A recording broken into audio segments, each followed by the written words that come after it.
Hey everyone, I'm Josh from CBS, and today I'm going to show you three separate methods of measuring power on an analysis surface using Fred software. And to start, we're going to select New Document.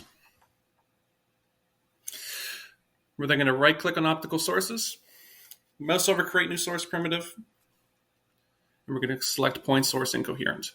And we're going to leave all the default settings, so just select OK. After we've done that, we're going to make our analysis surface, so right-click on the Geometry folder, mouse over Create Element Primitive, and we're going to select a plane.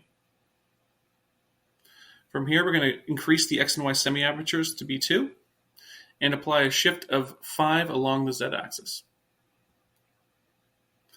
Select OK. And then hitting the View All button, we're able to see our plane in the 3D view.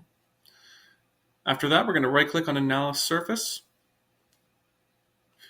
and we're going to select New Analysis Surface.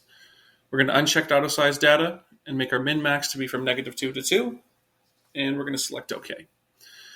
We're then going to open the surface of our plane in the Geometry folder and open the Analysis Surface folder, and then we're going to drag and drop our Analysis Surface, which is now applied to our Analysis Surface. From here, we run our ray trace, and here in the output window, we can see how many rays were traced and where they were stopped. So from here, to measure the power, the first method we're going to do is using the Irradiance spread function. So we're going to come up here, click the Irradiance spread function, select OK. And we're not too worried about the window. We're more worried about what's in the output window. So here we can see the total integrated power on the surface is a total of 1 watt, which is what we expected from our 1 watt source.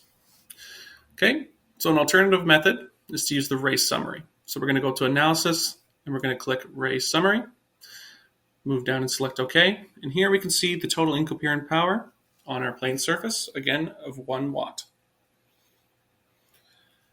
And for a final method, we're going to go up to the analysis again, and we're going to select surface incident / absorbed power. And here in the output window again, we can see the total number of incident rays, and we can see the absorbed or lost power as well as the incident power, which are both the same of 1 watt. And there you have it. As always, CBS is here to support and guide all Fred users. Make sure to keep an eye out for more helpful content just like this one.